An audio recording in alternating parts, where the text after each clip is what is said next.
Hello, everybody. Hello, this is Paos from Creating Purpose with Paos, Spanglish World Network on Zingo TV, channels 250 and 251. Please remember to download Zingo TV app by going to the App Store in your iOS and Android devices. While you download, make sure that you rate and you leave a comment because feedback is important to us. The app is totally free. So Singo TV is also available in Google Chromecast, Amazon Fire, and Fire TV sticks, as well as Roku and Roku sticks, and also all these smart TVs from 2016 forward. Welcome and thank you so much for being here. I'm so excited for you to meet my friend, Dr. Shelly LaVonne. She is a crisis response trauma care, and she's also a clinical pastor educator. Thank you so much for being here, Dr. Shelly. It's wonderful to be here. Thank you so much for inviting me. Oh, you're so welcome. So please share with us your story. Please share with us the purpose of you becoming a doctor, the purpose of you, becoming a crisis response trauma care and a clinical pastor educator. Well, I want to say in part, it just happened. It just happened because I grew up in a household where it's called absentee parenting. My parents were there, but they were not there. And so I come from a line of history, both sides of my parents with mental illness. Mental illness can fall into the categories of addictions. It can fall in the category of dysfunctions. It can fall into the categories of um, any kind of disease type diagnosed, such as ADD, ADHD, those kinds of things. And so a lot of that comes from our untrained brain, our untrained mind. And so I come from a very untrained mind type of family. And so I grew up in that. At the age of 13, I was raped and couldn't tell anybody. At the age of 17, I was in a very bad auto accident that changed my adult life. At that same time, I found out that I was pregnant. I had a high school boyfriend that I left behind when I went to go to college and lost that baby. And then married at the age of 20 to a man who I thought I was going to be my lifelong partner. And that changed in 2017 when we ended our marriage with divorce. And so I went through a lot of traumatic surgeries and stuff, rebuilding my body, going through recovery. I wasn't going to have kids. I was told you can't have kids by 8 doctors. Doctor number 9 said, let's try something new, put me in menopause in my early 20s. So if you're out there and you're elderly, I understand menopause. And so I went through all of that at a young age. Long story short, I have 3 amazing adult children. And they're just brilliant as can be, just great, great people. And I went through my entire marriage struggling with my own mental health because of recovering from surgeries and being a stay-at-home mom. I homeschooled my kids for 16 years. And so there was a lot that I carried on these little shoulders here and globally. So, but as a result, my kids now face that time of darkness in my life and my marriage that I thought was going really well. And being in leadership in church, being a pastor's wife, soon becoming a pastor myself, I thought that we had it all made. I thought we had it together. But the truth is, I was living in denial.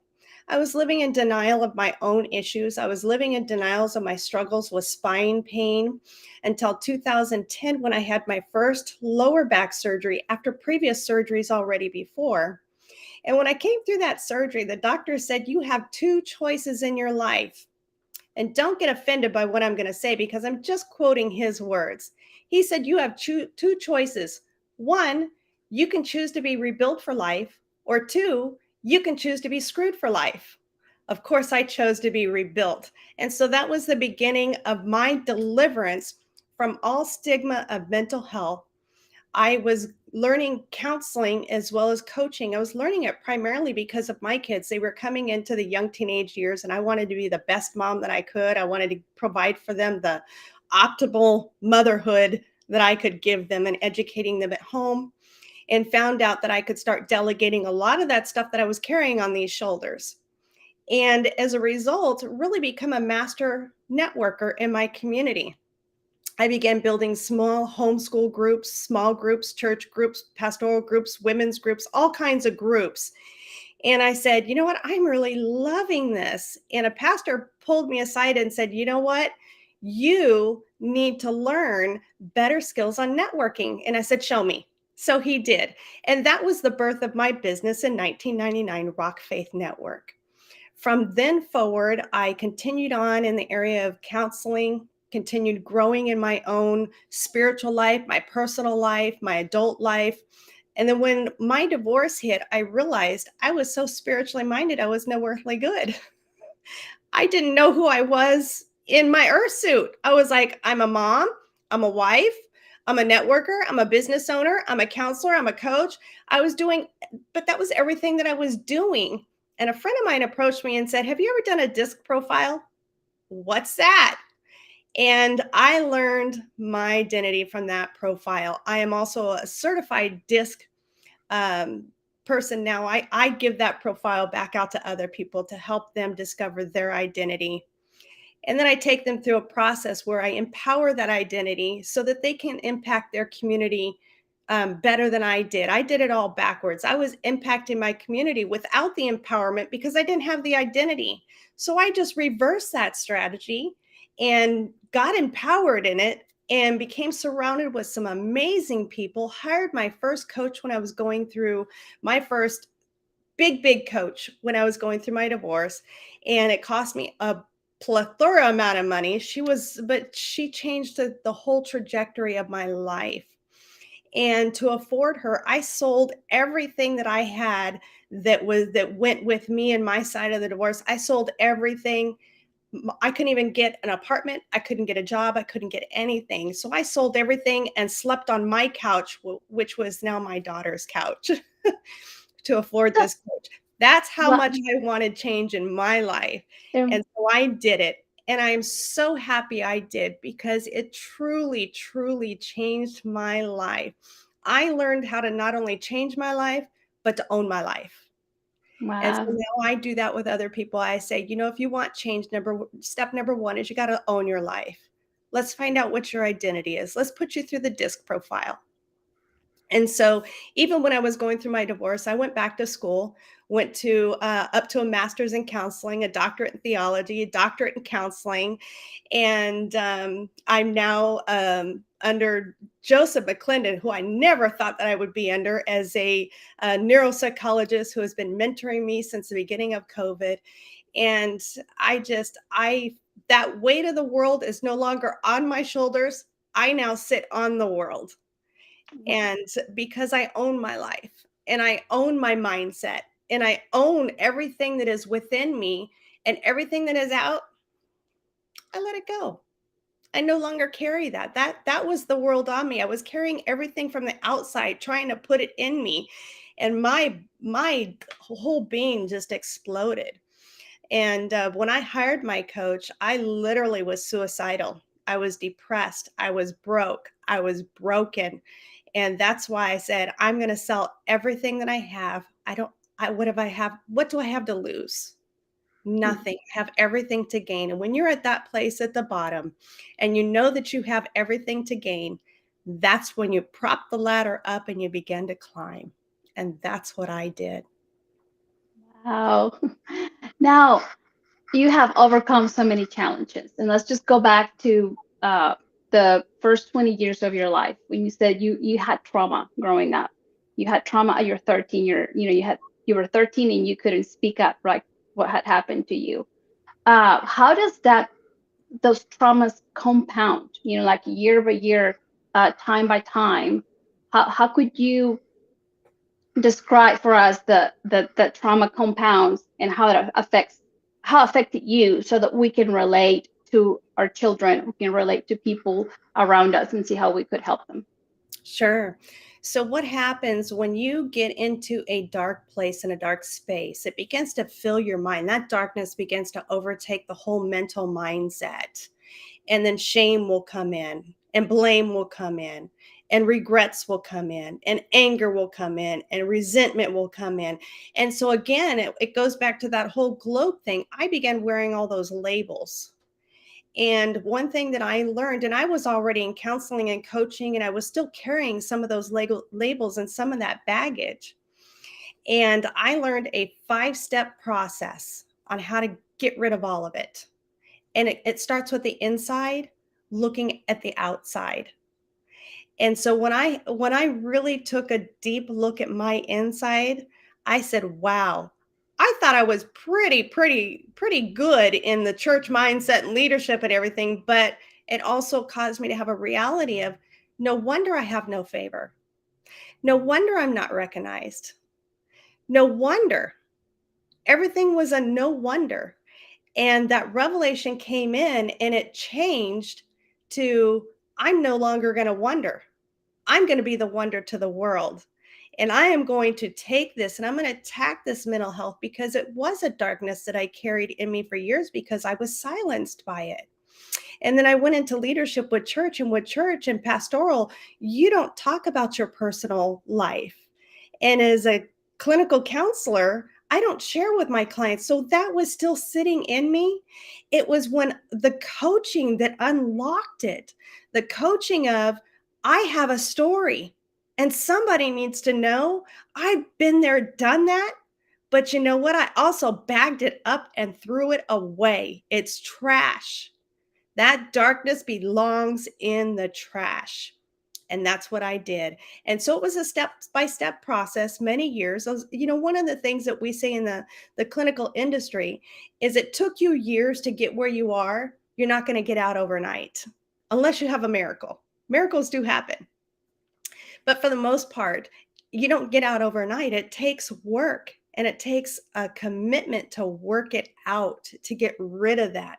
It's like going to a gym every day. You want to get fit. You can't sit on the bench and watch everybody else work out and walk away and go, I'm so strong. No, you have to get in there and you have to do it and you have to feel it and you have to recognize it and speak it to yourself and see yourself coming to that other side of getting fit, losing the weight, getting healthy. You have to start changing the way you eat, the way that you think. All of that comes with it. And it is a process, but it's worth it. Wow. When was the time that you found that true purpose in your life that you say, this is going to stop now? It was in 2000 when my whole family relocated from Southern California. Actually, it was before. It was right about the time that I was planning for my lower back surgery. I literally went almost 3 months bone to bone on my spine. I should not have been walking. And doctors are like, "How are you walking?" And I said, "I don't know." And I was in the hands of a chiropractor. When I would have pain, he'd just go and realign myself and say, "This will get you through." And so it was that chiropractor putting that alignment of life back in me, because he would not only adjust me in my spine, he was adjusting my mindset as well. And he was saying, you got to start thinking of yourself healthy. You've got to start changing that. And so I took that on and I said, I don't want to feel like this anymore.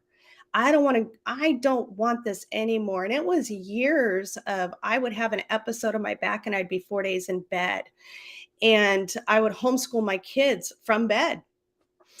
And so I went through all of that and I just said, I don't want it anymore. So then I had to learn to start saying, what do I want? And when I started telling myself what I want, I wrote it down and I began doing those steps towards what I want. Okay, I know what I want. How do I get it? And some of those took some real creative methods and means, but then there were other ones where it was like very strategic on what I want. And so that was the key element that changed everything. It's been years of that. I want to bring that to our awareness, to our audience, because she mentioned two things, guys. Uh, she mentioned that is like, what do you want? Was one of the things that it got her to find her purpose, but also her finding her identity. That's the second one, because you mentioned that sometimes we wear labels, because I have labels that I have to peel as well. I'm working on that. But it's like as we grow up, we somehow psychologically we adopt labels, and that's not our identity. Our identity is like so much more. It's like it's deeper within us. And I think that is a beautiful awareness that we all need to uh, be aware of, that we are not our labels, we are more than that. And with that, and knowing what we want, then we can find our true purpose in life. So that is beautiful. That's that you're able to share your story now, and how you overcame those labels and self-doubt. Because sometimes we adopt that self-doubt and we feel like uh, self-worth is not there. So did you have to work through that self-worth as well? Absolutely. I came out of my mother's womb fighting for life. I had the cord wrapped around my neck and I was her cesarean baby. And I grew up for years with my mother saying that I was an accident. And one day I went to my mother and I said, "You know what? I have grown beyond me believing that I'm an accident." And I confronted her and I said, "Here's the deal. You conceived me in February. You gave birth to me in November. February is a month of love. And my name, LaVonne, is actually my middle name, named after my mother to remind me to love on.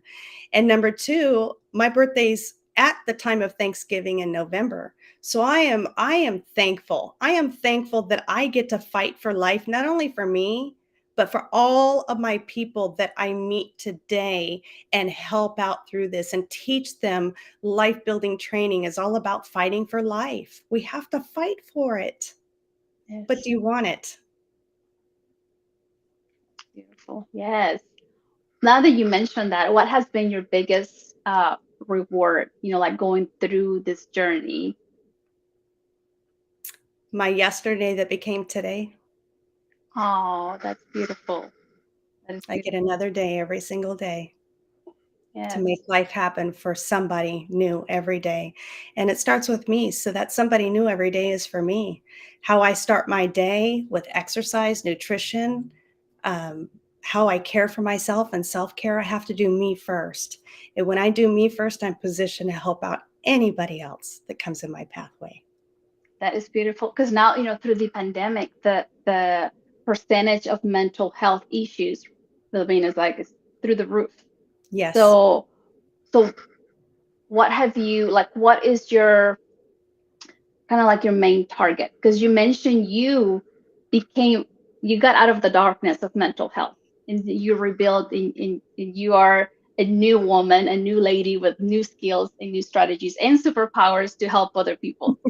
So, so what has been your journey through this mental health, like impacting other people's life?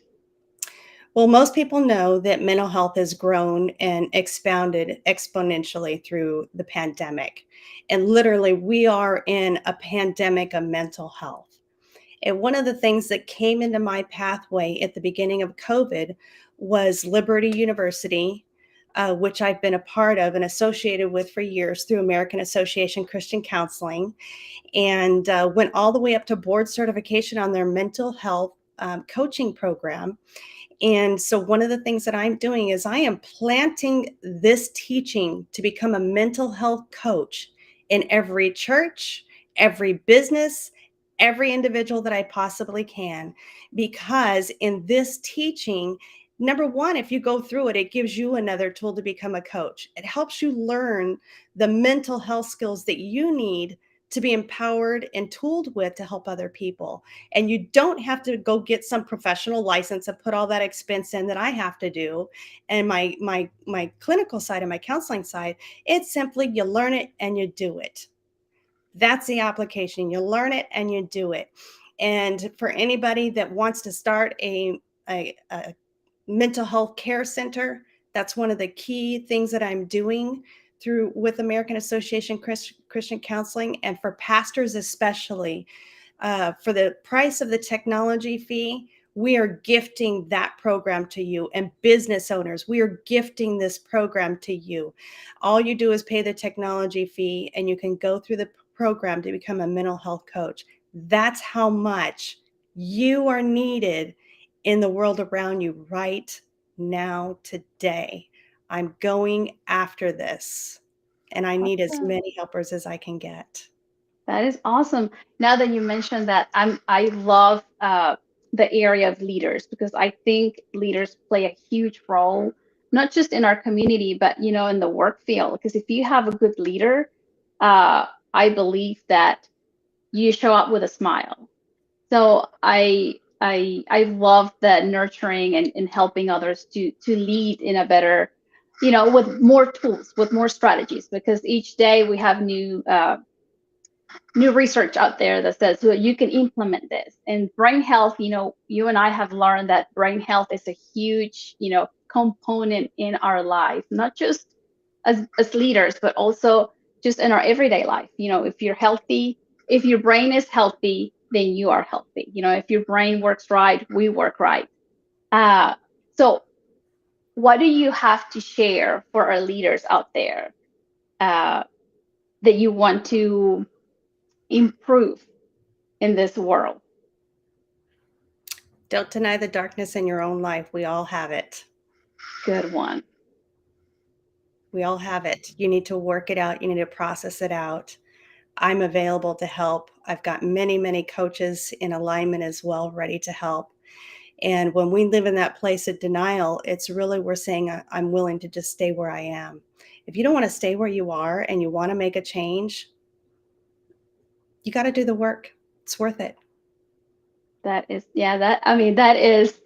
outstanding what you just said, because if I'm not right, I will not be my 100% or my 80% for my family, for my employees, for my people. So we have to be right. So that's beautiful. We have to work through our own darkness, because we have those negative thoughts. We have sometimes those limiting beliefs that we have grown up with, right? And we still have those limiting beliefs that we might think we're not good at this or we're not good at that. That are still hunting us. So yes, we have to work on ourselves first so that we can show up authentically and heal, to the best of our abilities, of course. Right. Yes. So what is your passion? Passion is people. The whole thing about my mental health and growing up in a family, the key that I learned for me in the changes that I've gone through is I grew up in a family that didn't communicate well. And when they communicated, it was always that, that bitterness or that anger, that hate, hurt, or shame that they carried in their own lives, because they still live in that darkness. They still live in some of that and they haven't recognized it. They still live in that denial. And so one of the things that I went after in the whole area of mental health was, just fighting for life is really, my kids grew up hearing me say that I'm going to fight for your life, but I'm also going to teach you how to fight for your own life. I'm not going to leave you hanging, but I'm also going to let you go through your own failures so that you can discover your truths. Because I can't be the net, but I can be the one to show you what the right side of living is and how to do it. And those are just some real basic truths. It's not about, I'm not going to come Bible thumping on you. Yes, I'm a pastor, coach, and educator, but I'm not going to go thumping on people. There are just very practical truths that we live by every single day, that we make the own laws in our own life. We create those by how we behave and how we respond. And when we change that behavior and that response, we change our life. Yes, I agree with you. We adopt beliefs, and those beliefs have rules. And those rules sometimes make us really miserable if we're not aware of it, right? Like for example, I'll give you all an example. I can say, oh, my identity, my value is love. Okay. But if I see you at the store and if you don't say hi to me, then my rule could be, oh, I'm not going to like you anymore because you didn't say hi to me. So those are silly rules that somehow we adopt through our life. So if I'm truly loved, like if that's my value, I'm not really putting it to practice because you didn't say hi to me at the store. So those are some of our own rules that build our own misery. Like we suffer through our life sometimes because we have those rules that we have to live by, but they don't. I'm sorry. No, go ahead. As leaders too, we create our own awkwardness in life. you're talking about, being in the grocery store and everything. There's been times that I've been in the grocery store and I'm like, oh, hey, how you doing? Is somebody haven't seen in a while? Great to see you. Let me get your contact information. We'll be in touch. This is great. It's so good to see you. We go on and we meet him in the next aisle again. And it's like, this was supposed to be a long term, let me get back with you, not the next aisle over. And so we don't know how do we respond to that? Oh, good to see you again. I can't wait to contact you would be the right words. But as leaders, we don't even know how to pour the right words into people or the right value into people to really show them that love and care. And that is an error of leadership today. We get self-absorbed in our mission and our purpose, and it needs to be about other people. I agree. Sometimes we get stuck in our head and we need to be more in our heart. And it's like, okay, how can I serve you better? Because now that you mentioned that, it's like there's times like my husband and I were talking about, like reflecting time is a good time, because it's like, oh, I could have told Shelly yesterday that her makeup looked beautiful, but I got distracted and I didn't. Sometimes it's like we have so much to give, but if we don't reflect on it, then we won't improve. So it's like those little times where it's okay to mess up because then we have time to reflect, right? We're not trying to tell you all that you have to be perfect. We're not perfect, but there's just time for reflection where it's like we could have used the core value a little bit more, or we could love a little bit extra because maybe we were in our head because of stress or situation at home or in the family or at work. So it's good to have that reflection time for us to be like, okay, was I in my heart when I talked to her? Was I in my heart when I interviewed her? Was I in my heart when I ate lunch with my husband or my children? Sometimes we're in our head and we live a stressful life, I think, whenever we live in our head. So I'm glad you brought that up. So, yes. Uh, so tell us more about your life building training. I know you have a couple of courses out there, but what could you talk to us about your life building training? Well, the life building training is simply teaching you how to care for your own life. So there's a module for each segment that teaches you, it starts with just basic ideals and standard living all the way up into leadership, how to be a leader, how to be that person that wins and influences people, how to be that leader that pours value into other people. Well, it starts with you at the basic level. So, what I do in the very beginning is teach you how to pour that value of identity into yourself. And I often meet people that say, I want to start a business, but I don't know what I want to do. I want to be in ministry. I'm called to minister, but I don't know where. I want to be a teacher, but I don't know what grade level. Great on everyone. Great. Let's nail it down to that specific need that you're looking for. Let's start there. Let's start at the basic. And then it just goes into the next level of building upon that all the way up into becoming a leader and a mentor. And we do assessments along the way so that you can see your life building skill levels grow. You begin to recognize your own identity grow. You begin to see your family grow. You get to pour it back out in your family. If you're, a husband and wife, we encourage you to do it together. So you're pouring back out together. You're receiving it individually, but you're pouring it back out together. And you can learn to reward one another, give each other that high five, pat each other on the back, pat yourself on the back, do all those great things that you need to do. Reward your kids when they do that right behavior. Stop all the regular discipline and regulations towards I told you so, or you didn't do, or you can't do, or, it's all about we can do anything that we want to. We have all the possibilities in this entire globe that are to our resources. Our problem is we don't know how to get them. We don't know how to use them. If I gave you a drill today and said, would you go hang these pictures behind me? Here's a nail. Would you know how to use a drill? There are many people that say, I've never used a drill in my life. Great, let me teach you. Beautiful. What are the ages that are eligible for your program? The youngest that I take is 9. Oh, And the oldest is as old as you want to be. beautiful. So because and the reason why I choose the age of 9 is I'm getting them before they come into that full-blown adolescence where they're changing from that transition from adolescence into adulthood. And so, when we start to see behavior problems in our kids, typically by the time they're 9, they begin to recognize it themselves and they use it to their advantage. And so we can take those behavior skills as well and hone them into, let's do it the right way. Let's work on changing that. And we do make it a parent child thing as well. We don't just take a kid in or just take a parent in. We want it to be the family whole doing this, because I grew up in a divided household, and then found myself in a married divided household. And so my then husband and I did things completely differently, and it affected our kids and some of their behaviors today as adult. Now they're beginning to recognize it, and they make their own choices.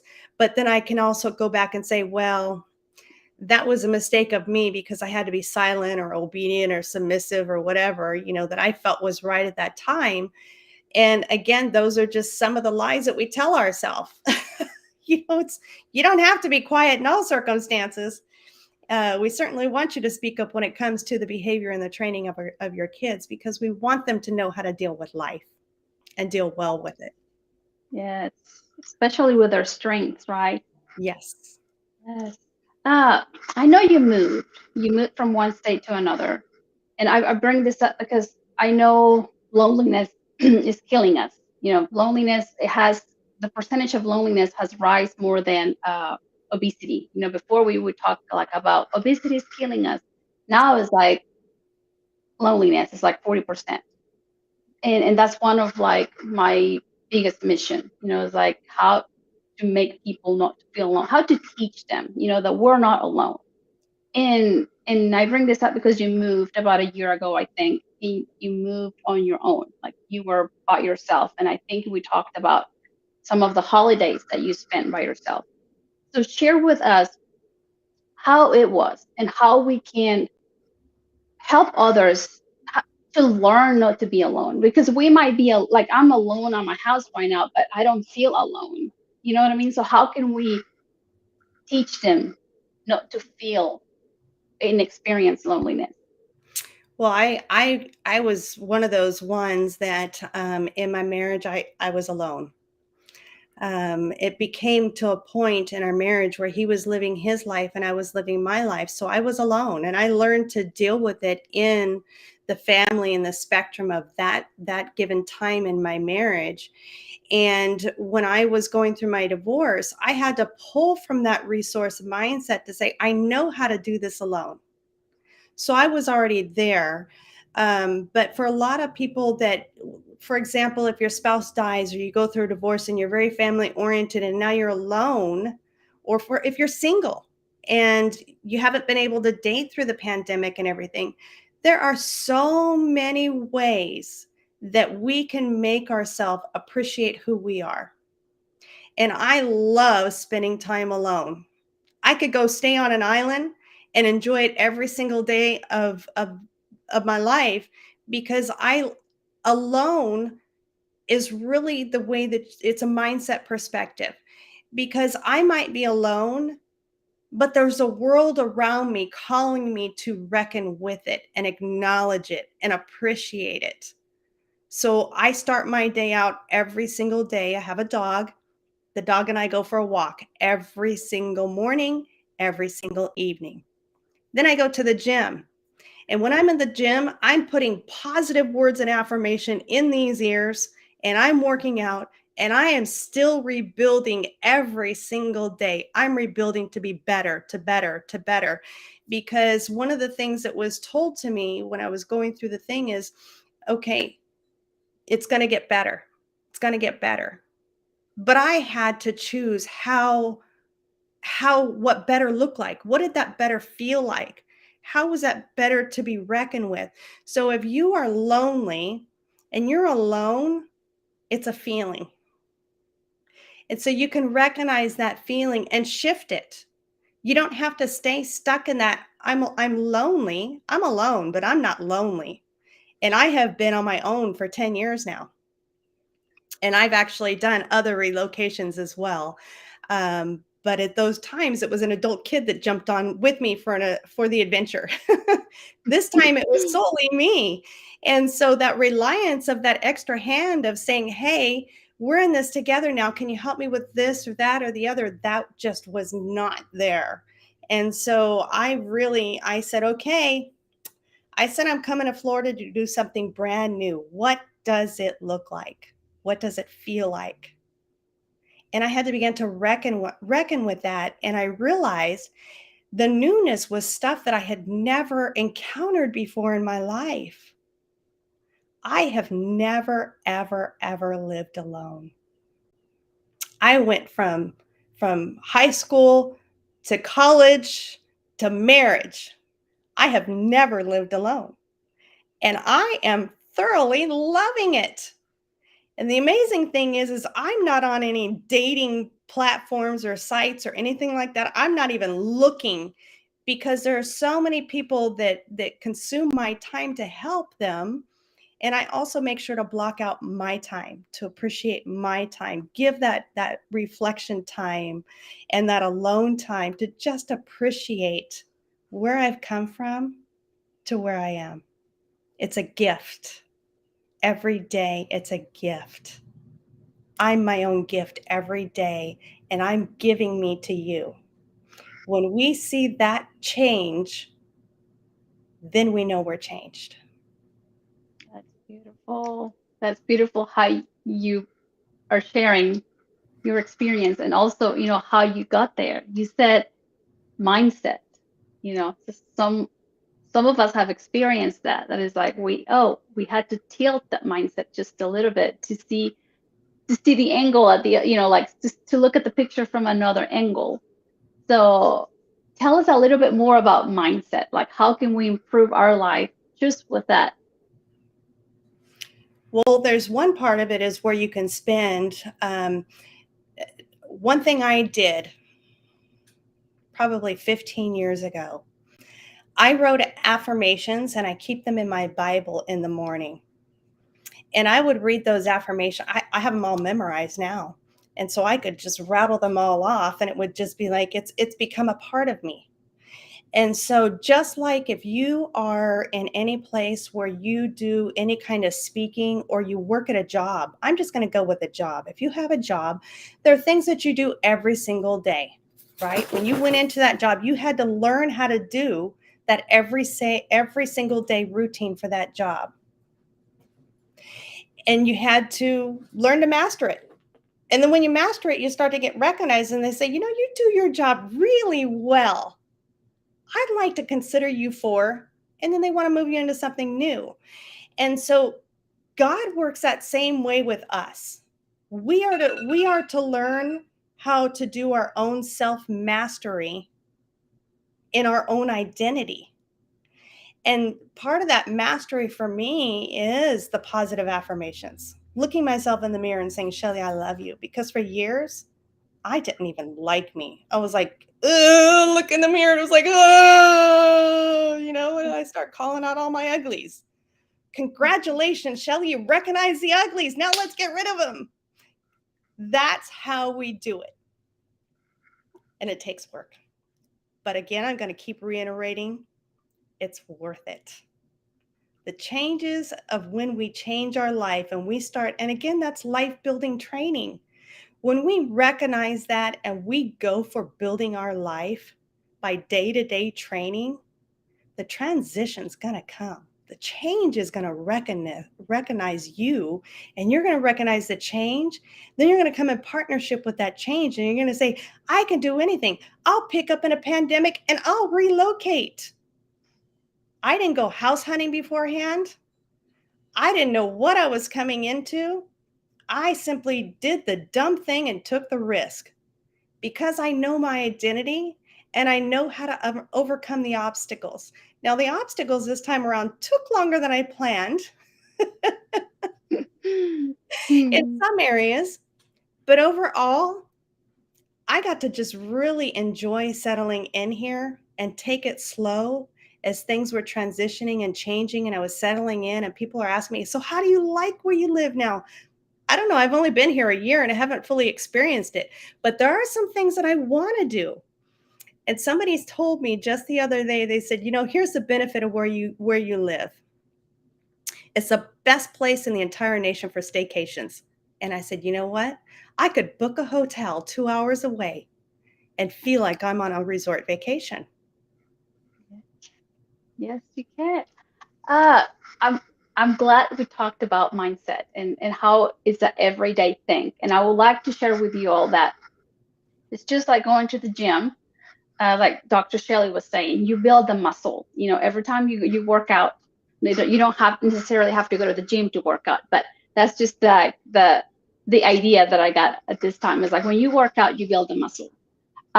When you get sick because you worked out and you have a muscle, that virus, that infection that you get within your body, uh, it gets gone away. Your body fights it. What I'm trying to say is like the protein within your muscle is helping you to fight your immune system. Okay. So whenever we practice mindset every single day, and whenever something out of the blue happens, whenever you wake up and you don't feel like yourself, there is that muscle within you about mindset that's going to help you, is going to push you move forward. On the blue days, there's times where you don't feel like doing anything, but if you've been working on your mindset for months, then there's going to be a reminder within you to be like, it's like you're more than this. It could be like whatever affirmation you've been doing for the past 6 months is going to pop up in your head. And those are going to cheer you to get out of that sadness, get out of that mental state that is taking you down, to continue to, like go back to your happy state, to happy emotions that you know how to create whenever you are in that growth mindset habits. Do you agree with me, Dr. Shelley? Yes. And one of the things that I had to learn for those of you that are suffering anxiety or depression, number one is I got myself a cry pillow. And I travel with that cry pillow. It's actually just a fantastic pillow. But I call it my cry pillow because I trained myself. I get 5 minutes to cry. 5 minutes. And it's healthy to cry. It's cleansing for the body. So if you have somebody in your life that tells you, man up, suck it up, don't cry, men don't cry, women don't show your emotions, you're all emotional. You know what? It's because we're too emotional. Or men, you're just too solid. And so go into that place wherever you need to be. I have a young son in the Navy. And I said, son, do you have a place to cry? And he says, Mom, I do. Because that's one thing I taught my kids. You have to have a place to cry. And I said, can I ask where you go? And he says, I can only cry in the shower. And I said, good enough. You're washing it all away much more faster than you even imagine. And he says, I never thought of it that way. And so I speak that enlightenment into my kids to help them change the way that they're thinking on a continued basis. Because again, I raised them in my silent dark years. So I didn't say a whole lot. Even though I was changing, I knew one day I had to let it out. And so I'm letting it out. Yes, and we're humans. It's like that's another thing. Is like we have a limbic system within our brain, which does our emotions. It dominates our emotions. So if we feel like crying, if we feel like we're having a sad moment, we don't have to feel shame and be guilty of it. It's like we are human beings, and sometimes we feel like crying and laughing, but ultimately, like you don't want to be on a sad emotion in a sad state all the time. We have tools, we have strategies that we implement into our everyday life to live a more standing uh, life. Like where we're happy, we experience joy, and we try to spread the light because we all have a light within us. We just have to learn how to share it. That's right. So, yeah, that's beautiful how you are guiding your children, even though they're adults, right? All three are adults. When I was guiding them even in my brokenness, there was one time, total transparency here. There was one time I took my daughter and two of her young girlfriends to the mall. We were all went and just did some girl time. We went shopping. And because I lived almost my entire, I mean, for years, I lived my entire adult life with a broken back, literally. Um, and my pelvis has been reconstructed as well. And so I have a very small bladder. And we were at the mall and I couldn't get to the bathroom quick enough. And I was just like walking really fast and pee was running down my leg. And I was like, give me a sweatshirt. Give me a sweatshirt. Who's got a sweatshirt? Give me a sweatshirt. And I was like, so I wrapped one of her girlfriend's sweatshirts around my waist. And I was like, and so I was just making sarcasm at her. And I was like, you know what? I could be shamed, but it is what it is. Yes, yes. Horrible. It was horrible. Oh, And I joke about that with my daughter today. You'll get to hear it from her. I'll bring it up. And she was yeah. like, oh my God. She was just like, oh yeah. Some things never forget that my mother does. And but it was because I was learning to overcome that disability in my life. I wasn't going to let it control me to the point that I have had 8 surgeries in my life. I have a disability card. I don't qualify for disability. I don't get any government supplement, nothing. Because of that, it doesn't control me. I went, when I was learning to walk all over again, I hired a guy that knew how to help you recover injuries in physical fitness. And I said, I'm going to hire you. And he said, great. And I would come away from that guy in tears, crawling, just going, enough is enough. And then I would say, no, no, I paid for it because I want it. I paid for it because I wanted it. To the point that one of the things I do today is I'm an advanced RAD instructor. And what we do is pretty intensive. And so I teach women self-defense for a living today as a result of that mindset change and that desire to want to rebuild. Well, so how's your back, by the way? I mean, is it you're teaching self-defense, so how's your back? I could hit head on with a football player. Oh, wow. That's the power of titanium. However, the power of titanium, because it's in my spine, did change my nervous system. And so my nervous system speaks different. It doesn't speak like it goes into this whole thing sometimes of, we don't know what we're doing, because that hardware is blocking that functionality up and down the flow of my spine. And so those nerves are still there. They're just not in alignment. They go a routed way. And so I also say some of us have to go that routed way, but it still aligns in a way of up and down or back and forth.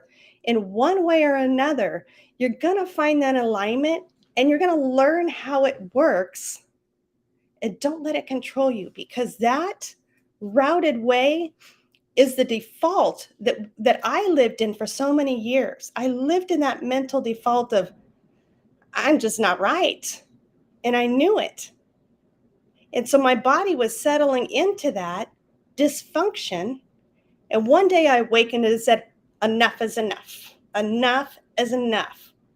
And that's, again, when I learned to just begin to own my life and say, you know, it's up here. And so when I learned to really change the functionality of my mental mindset, those issues aren't an issue anymore. I don't live on any pain medication. I don't have any obstacles in my way, you know, and when my body gets tired, I listen to it. I go rest it. I give it that time. That's beautiful.